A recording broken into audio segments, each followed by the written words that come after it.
Olá, alunos, sejam bem-vindos.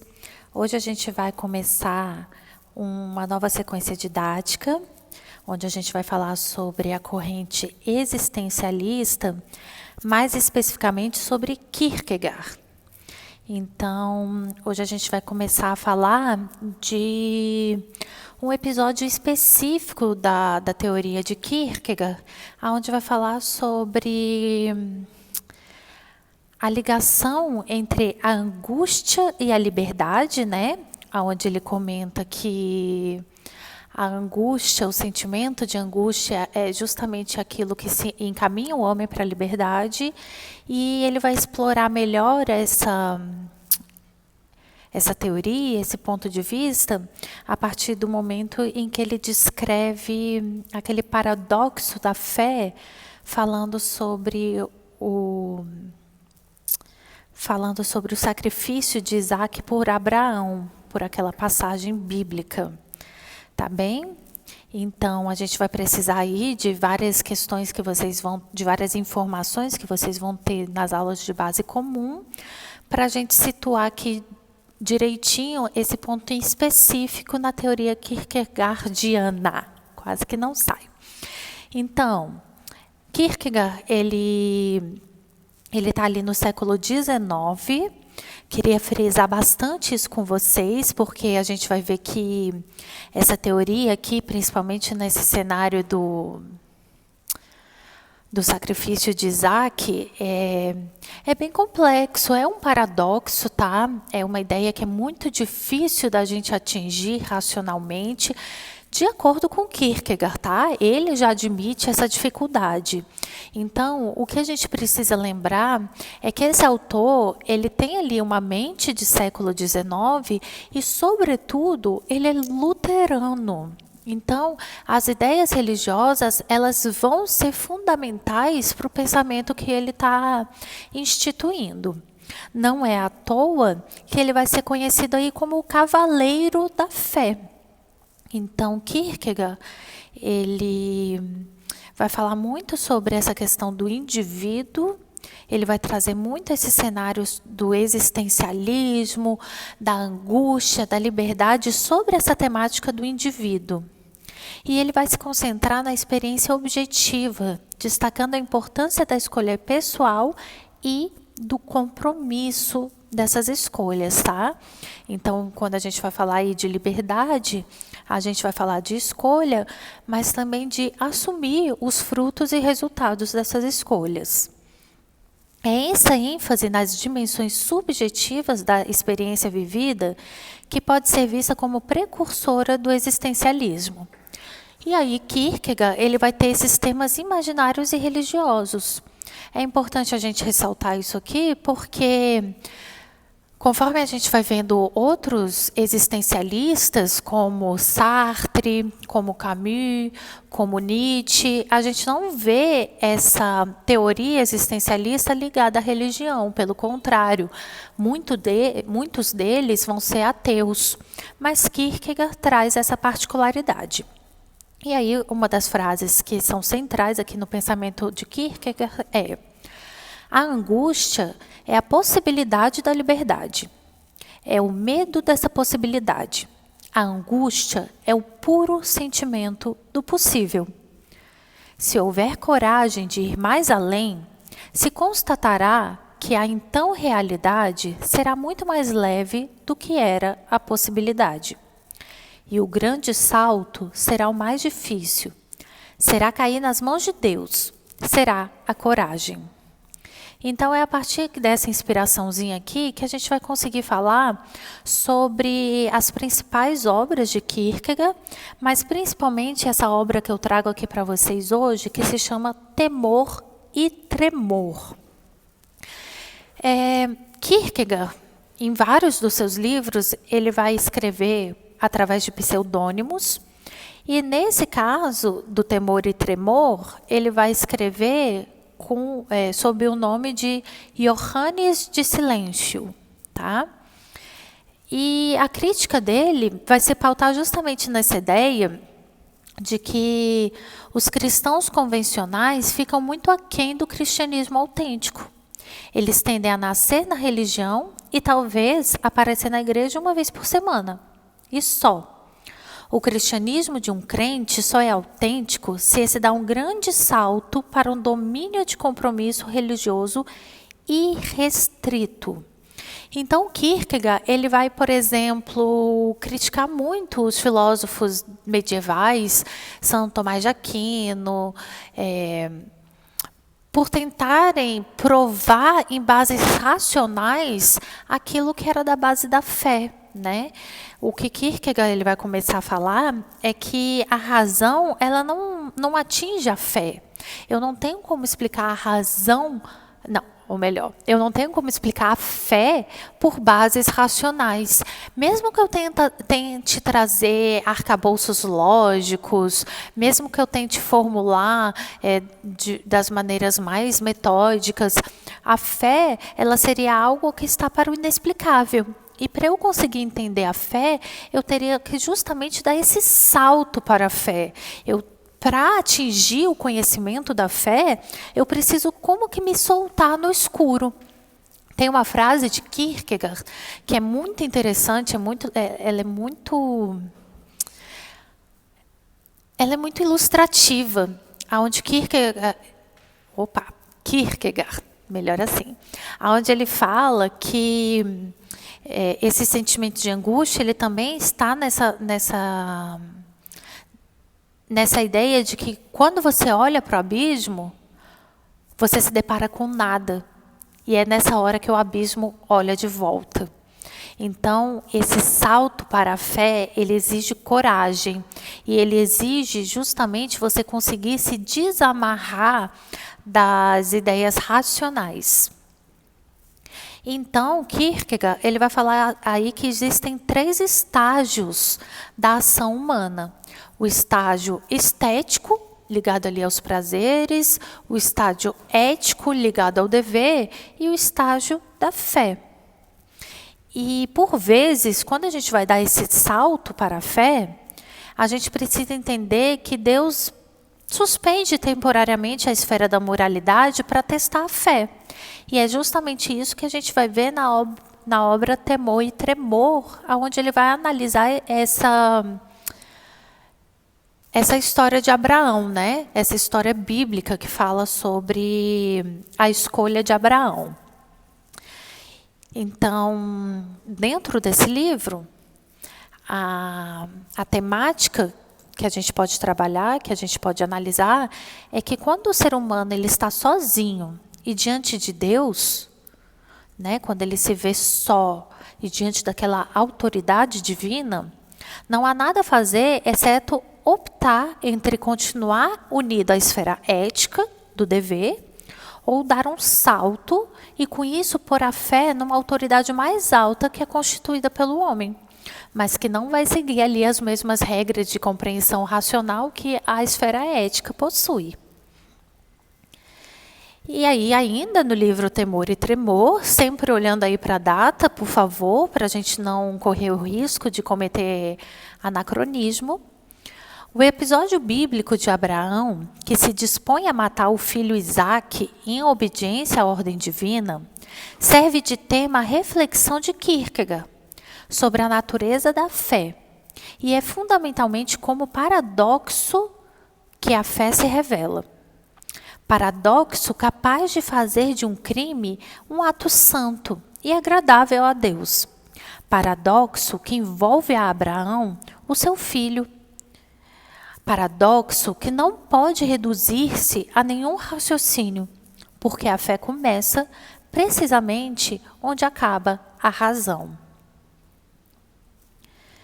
E aí, aqui ainda dentro do livro, a gente vai ver que Kierkegaard relata várias versões da história de Abraão e Isaque. Eu acho que ele analisa 4 possibilidades diferentes dessa história de Abraão e de Isaque, e em todas elas encontra o absurdo que conduz ao abismo da fé. Então, olha só, pode anotar aí, por favor, essas palavrinhas-chaves, tá? Porque para eu dar esse salto para a fé, eu vou justamente me encontrar com o absurdo, aquilo que racionalmente é absurdo. O modo de vida ético, o modo de vida ético contrasta com a conduta estética, que é aquela dos prazeres, instaurando-se no terreno do dever, das regras universais e de todas as exigências e tarefas de caráter incondicional.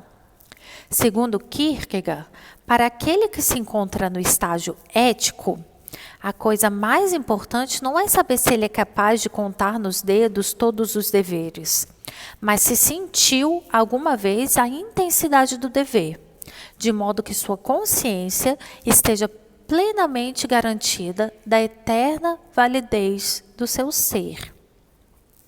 Então, aqui, quando a gente vai falar sobre dever, não é contar, né, quais são os deveres que a gente tem que seguir, mas justamente o estágio ético é a gente agir sobre essa compreensão do dever, sobre essa validade universal que o dever traz.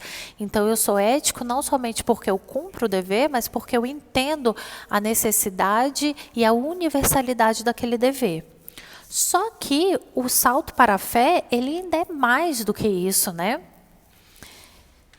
E quando ele vai colocar aí dentro da história de Abraão, ele vai analisar que um homem, em seu sentimento de solidão, no qual se sente abandonado até mesmo por Deus, frente às grandes questões pessoais, a que somente o indivíduo cabe tentar solucionar. Sentimento de desamparo que o homem experiencia frente ao que compete somente a ele mesmo refletir, e em seu silêncio interior. Porque é justamente isso que Kierkegaard ele vai trazer à tona.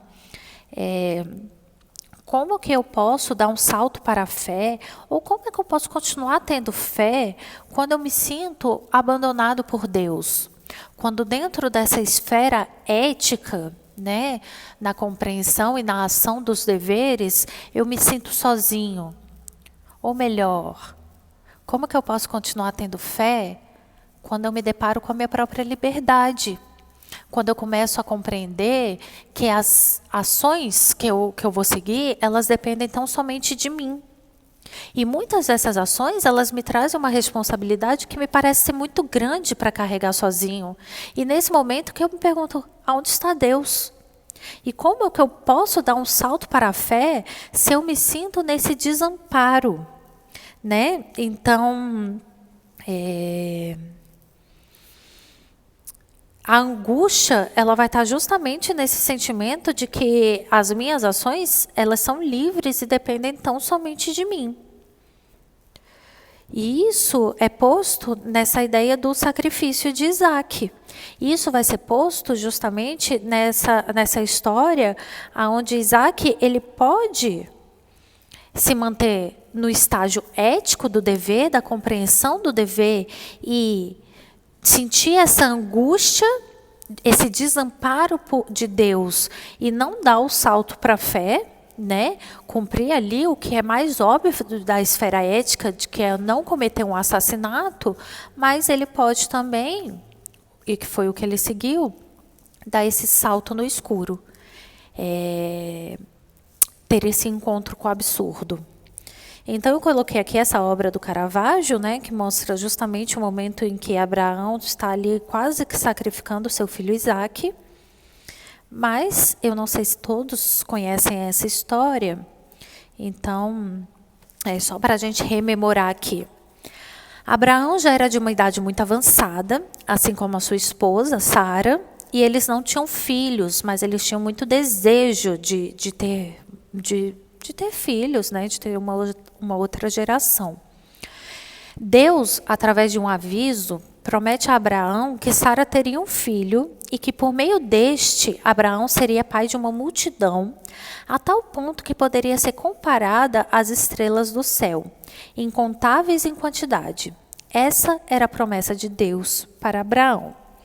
Então, Abraão um dia recebe um recado que julga que é de Deus, né? Porque na esfera da fé, você não vai atrás da prova racional. Abraão, pela sua fé, ele tem certeza que esse recado é de Deus. E Deus promete dar a Abraão aquilo que ele mais quer no mundo, que é o filho. E que através desse filho, que é o que ele mais amaria no mundo, Abraão também seria pai de uma multidão. A tal ponto que poderia ser comparado às estrelas do céu. Tá? Então, existe aí uma promessa, existe então a fé que essa promessa se cumpra e também uma expectativa, né? Deus realmente lhe dá um filho, Isaque. Entretanto, este filho é pedido como forma de sacrifício, onde o próprio pai deve matá-lo como cumprimento da exigência de Deus. Então, em certa ocasião, Deus, para testar a fé de Abraão, que era um homem tido como um homem de muita fé, inclusive porque através da sua fé foi que Deus fez esse milagre em Sara de gerar um filho. Deus, para testar essa fé de Abraão, ele um dia manda um recado para Abraão e pede Isaque em sacrifício.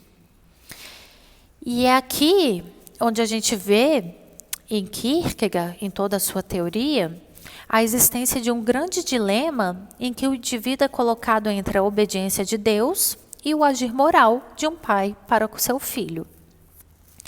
Então, de repente, é pedido a Abraão aquilo que ele mais ama, aquilo que ele mais quis, né? Racionalmente, o homem pensaria no amor pelo seu filho, o homem pensaria que ele deve, que a conduta de pai para o filho é de proteger, é de evitar o mal, que a conduta para com a sociedade é não matar, mas essa é uma exigência de Deus.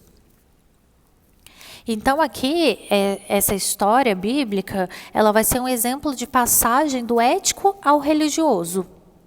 Encontra-se no episódio, essa passagem é encontrada justamente nesse episódio. Quando Deus exige de Abraão o sacrifício de seu filho, Isaque, Abraão, dentro do nível ético, está diante da necessidade de cometer uma transgressão absolutamente proibida. Abraão não tem saída a não ser pelo salto do ético ao religioso, a não ser em que ele salte, em que ele saiba que essa situação não pode ser explicada pela razão e, portanto, ele tão somente confia nos planos de Deus. Uma das análises que Kierkegaard faz é que Abraão, ele tinha certeza que Deus não ia pedir o seu filho à toa, né? Então, que os planos de Deus, eles estavam estruturados e não cabia a Abraão ir contra isso. E aí, por isso, ele julgou que seria legítimo matar seu filho.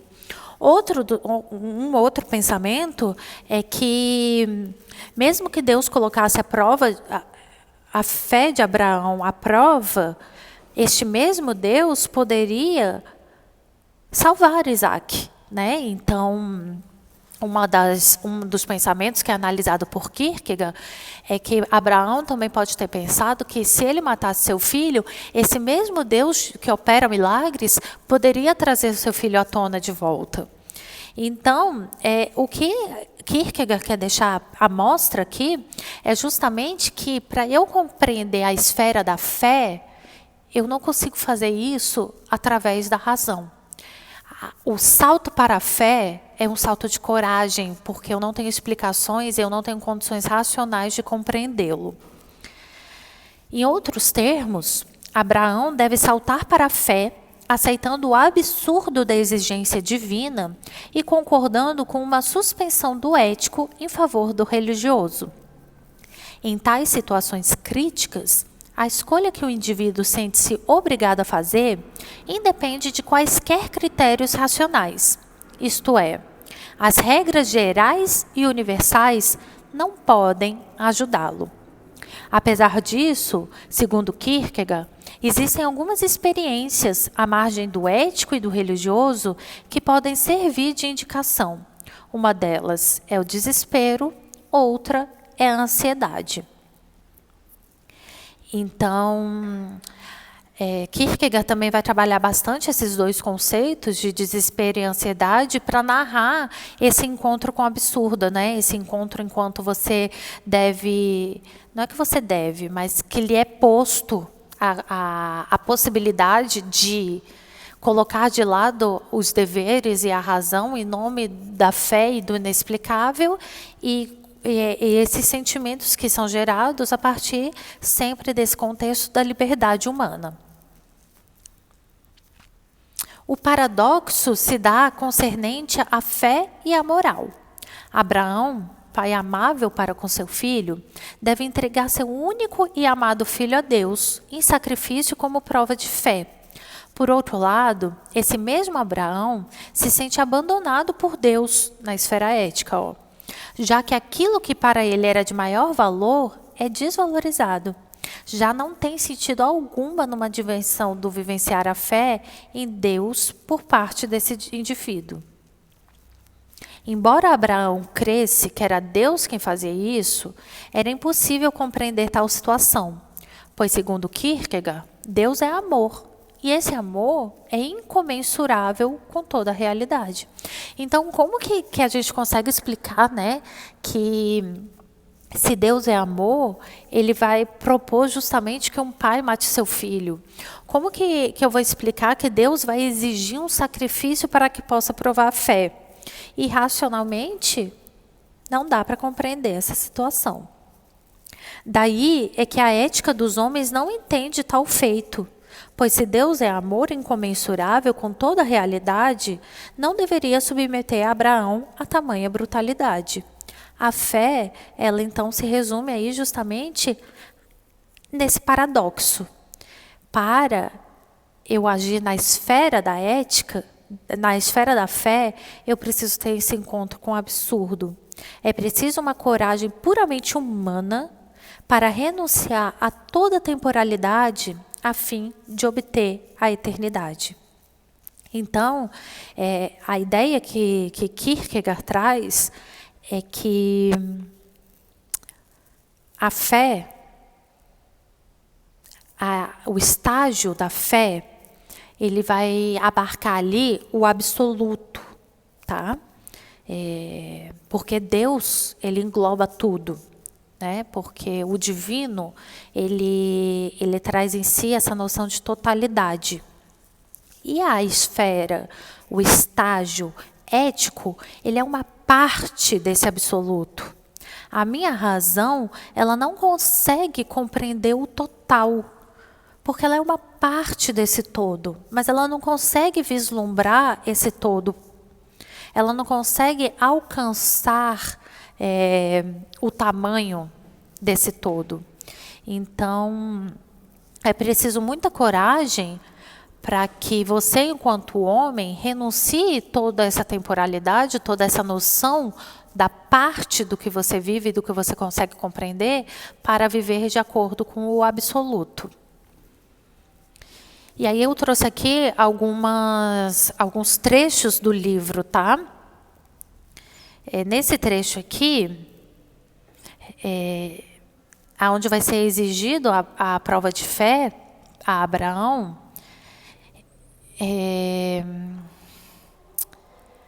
que Abraão ele vai começar a tentar entender como que sacrificar o próprio filho seria provar o seu amor a Deus.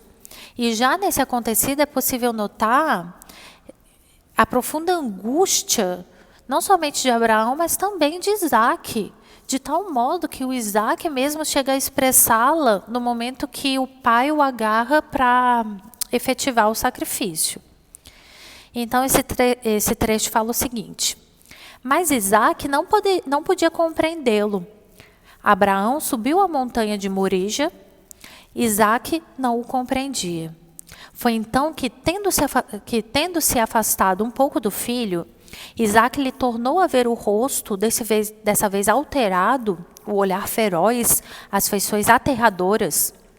Agarrou Isaac pelo peito, deitou-o por terra e disse-lhe: Estúpido, supões que sou teu pai? Sou um idólatra.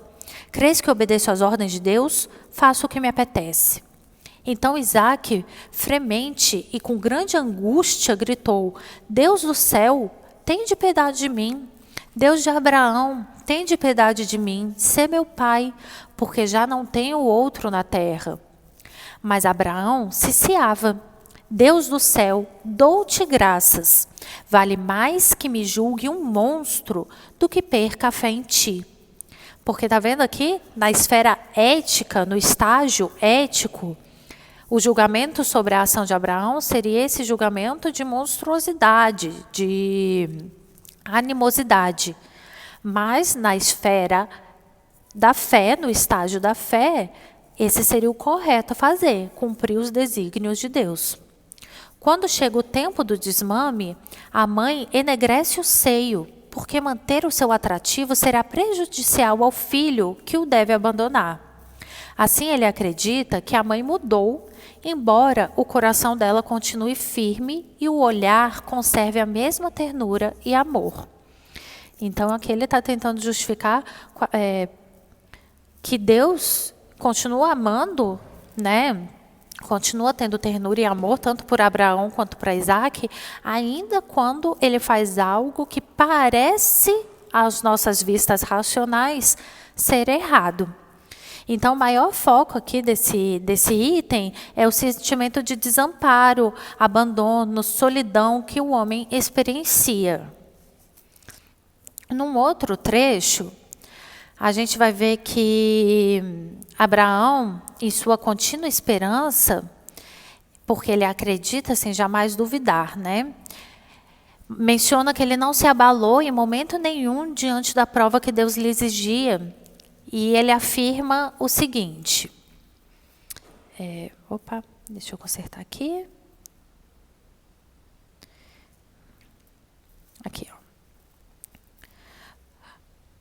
Todo esse tempo conservou a fé. Acreditou que Deus não lhe queria exigir Isaac, estando, no entanto, disposto a sacrificá-lo se tal fosse indispensável. Acreditou no absurdo, porque tal não faz parte do humano cálculo. O absurdo consiste em que Deus, pedindo-lhe o sacrifício, devia revogar a sua exigência no instante seguinte. Trepou a montanha e, no momento em que a faca faiscava, acreditou que Deus não lhe exigiria Isaac. Então, seguramente, surpreendeu-o o deslance. Mas já então também havia por um duplo movimento recobrado o seu primitivo estado. E foi por isso que recebeu Isaac com a mesma alegria que sentira pela primeira vez. Prossigamos. Vamos supor que Isaac fora realmente sacrificado. Abraão acreditou, não que um dia fosse ditoso no céu, mas que seria acumulado de alegrias cá na terra. Deus podia dar-lhe de novo Isaac, chamar de novo à vida o filho sacrificado. Acreditou pelo absurdo, pois todo humano cálculo estava desde longo tempo abandonado. Vê-se, e é coisa cruel, que a amargura enlouquece o homem. Também se vê, e não o tenho em menos conta, que existe uma força de vontade capaz de erguer-se tão energeticamente contra o vento que salve a razão, embora se fique um pouco tonto. Mas que se chegue a perder a razão e com ela o finito, de que a razão é o agente de transformação para recuperar então este mesmo finito. Então, com isso, a gente pode reforçar ainda mais a certeza que Abraão tinha diante da fé em Deus. Um Deus de promessas e cumprindo das mesmas conforme seus planos, né? Deus tinha feito planos para Abraão e de que Abraão seria pai de uma multidão. Então, Abraão, ele se colocou num ponto de abrir mão de si por inteiro, de abrir mão da sua vontade, pela solicitação que Deus lhe faz. sacrificar o melhor que ele possuía, o próprio filho, que por tanto tempo Abraão desejou, Abraão amou. E aí aqui vai surgir justamente a pergunta-chave, né? Aquela pergunta que é o tchan ali do pensamento de Kierkegaard. Como conciliar esse sentimento de atitude de obediência a Deus e a renegação e sacrifício do próprio filho a um Deus que é, segundo Kierkegaard, amor? Essa pergunta é a que fica aberta aqui nesse estudo. E então,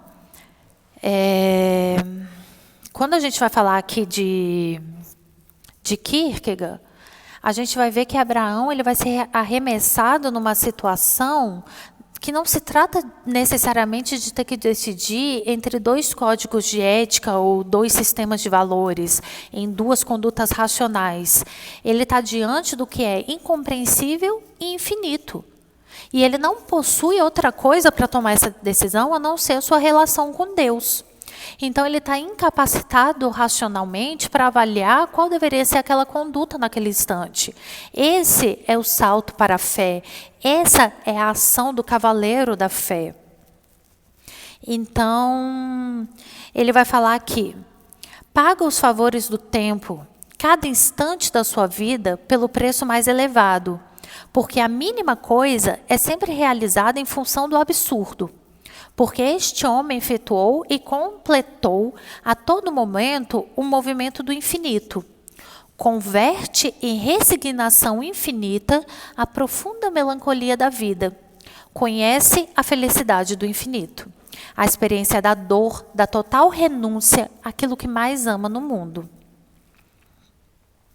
E então, para a gente finalizar aqui, em resumo disso tudo, a gente vai ver que, através dessa metáfora, né, dessa história, Kierkegaard ele vai alegar que Abraão, pela fé, não hesitou a saltar imediatamente da razão e da ética para o plano do absoluto, onde o ser humano, com as suas faculdades racionais, não consegue enxergar, pois a fé é um salto, a ausência de meditação humana. Não podendo, entre finito e infinito, haver transição racional. E aí, a última frasezinha para a gente fechar tudo isso aqui vai ser a seguinte: o paradoxo da fé consiste em que o indivíduo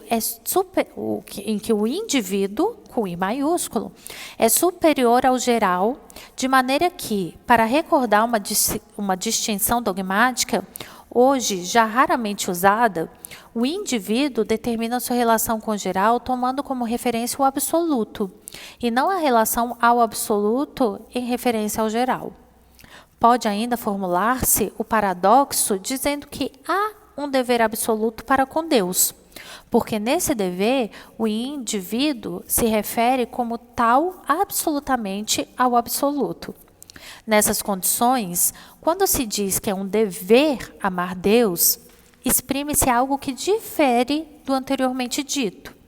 Porque se esse dever é absoluto, a moral encontra-se rebaixada ao relativo. De qualquer modo, não se segue daí que a moral deva ser abolida, mas recebe uma expressão muito diferente, a do paradoxo. De forma que, como por exemplo, o amor para com Deus pode levar o cavaleiro da fé a dar ao seu amor para com o próximo a expressão contrária do que, do ponto de vista moral, é o dever. Se assim não é, a fé não tem lugar na vida, é uma crise, e Abraão está perdido, visto que cedeu. Tudo bem, gente? Então, essa aqui eu quis trazer essa história para vocês justamente porque ela envolve tantos conceitos aí de Kierkegaard, os estágios, né, da ação humana, o conceito de angústia, de liberdade, a questão da escolha do ser humano, e porque Kierkegaard ele vai dedicar aí todo esse livro do Temor e Tremor para analisar e para dissecar, entre aspas, essa história do sacrifício de Isaac. Tá bom? Qualquer dúvida, qualquer comentário, qualquer participação, mande lá no fórum de dúvidas para a gente. Até a próxima e bons estudos!